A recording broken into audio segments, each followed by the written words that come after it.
right, please welcome Nisha Pahuja. So, Nisha, one of the extraordinary parts about watching this film unfold is that you were really there early in the process. So how did you find the story and win the trust of the family?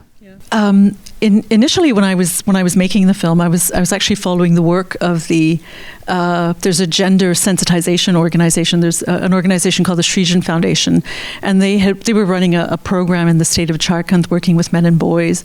And the initial plan was to actually, for 3.5 years, film their work. You know, I was making a film looking at masculinity in India. And over the course of filming with this organization, they started to work with the family, and Ranjit happened to be enrolled in this gender sensitization program, and that's how I came across the story. And so the first time I met Ranjit actually was filming with him, you know, and it was such a strange process in terms of creating trust, because normally you spend a lot of time with your subjects before you actually turn the camera on, and in this case it was the other way around. You know, I turned a camera on, and then he became sort of a key, obviously the key subject in the film.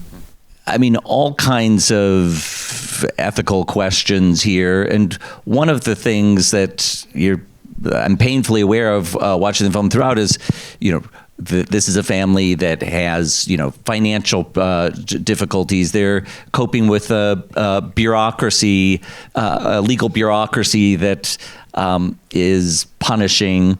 And, you know, and I think of you behind the camera as, you know, someone who probably has a little more agency in the world. And so how do you handle that as a filmmaker? Yeah, I mean, this was such a complicated film, you know, in that sense. Definitely by far the most complicated film ethically that I've made. And what I did continually, you know, throughout was to just was constantly checking in with the family, you know, both sort of on camera and off camera, ensuring that that what they were doing for themselves, you know, because you really, in those kinds of situations, you know, when you're dealing with the caste system and class in India, you have to be very, very conscious of, you know, what actually is informed consent. And so that was a question that I was always sort of navigating, and it really, for me, it was just constantly checking in with the family, constantly checking in with the organization, and also with you know, with the lawyers, right, to make sure that we weren't impacting what was happening. I mean, there's a point in the film where the other villagers don't seem to be that happy that a camera keeps coming and telling a story that they would really like to see go away. Yeah. What were those interactions like? Not pleasant. Very, very difficult. And, you know, what happened was initially it wasn't problematic for us to be there, but as the case wore on, and as it became clearer and clearer to the community that the family was not going to drop the charges, things just became very, very tense. And of course, they culminate in that scene when the villagers come into Ranjit's home and you know, demand that we leave and we stop filming. Yeah. So when I read a description of this film, I feel like, you know, I've read newspaper articles about, you know, different travesties of justice like this, and I wonder what you wanted to do in a film as opposed to what could be conveyed in an article. I think a richness and a nuance, you know, and a depth. I mean, the film took 8 years. It took 8 years to make, so we took it very, very, you know, very seriously. And I think for me, as someone who has spent a great deal of time making films in India and living in India, spending, you know, swaths of time in India, what I wanted to convey was a sense of the complexity and the need to actually to not judge a culture and a way of being that was, that's unknown to us, that's foreign to us. So I think for me, just sort of presenting the kind of multifaceted reality that people navigate there was really critical.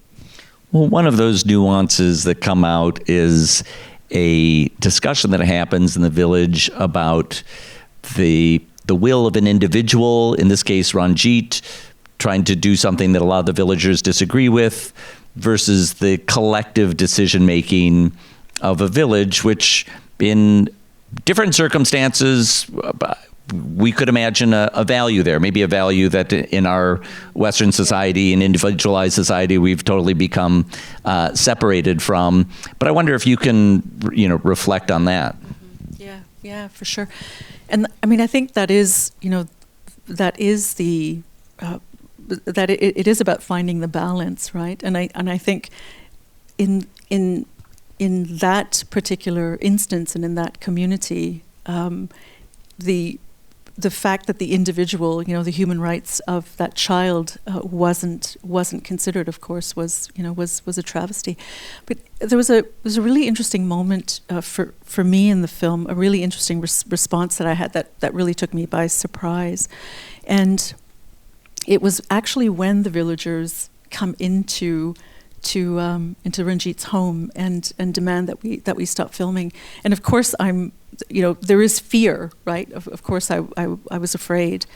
But the interesting response that really shocked me was that I felt a great deal of shame. I felt a tremendous guilt that I had created or was part of some kind of rupture, and it has to do with the fact that in India,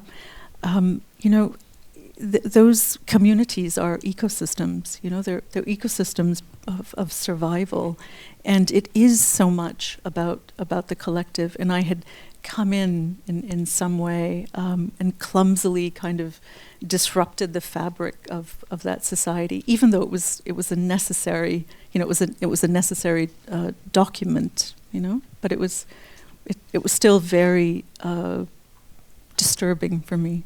Yeah.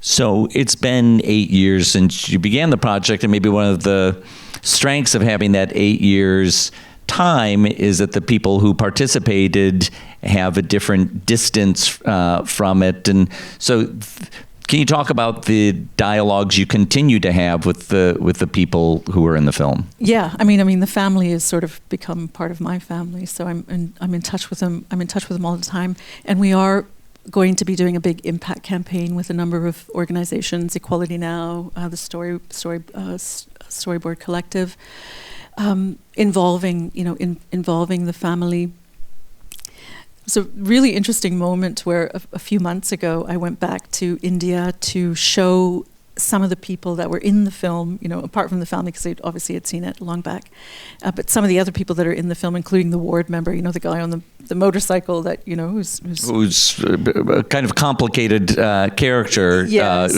Sometimes he's doing the right things, and sometimes he's showing a lot of adversity to Ranjit's family. Yeah. I mean, he's, if the film has a villain, it's him, right? And I showed the film to him, and he absolutely loved the film, which really took me by surprise. And he said that he felt, after watching the film, he felt a great deal of shame. And he felt that the entire community needed to see the film in order to see what they put the family through, which was not at all what I was expecting for him to say. So it was a pleasant surprise.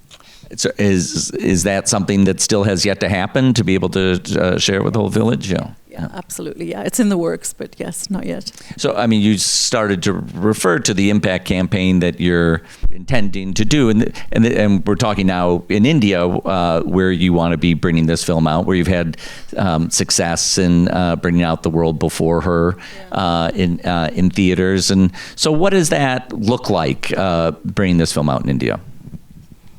I have no idea.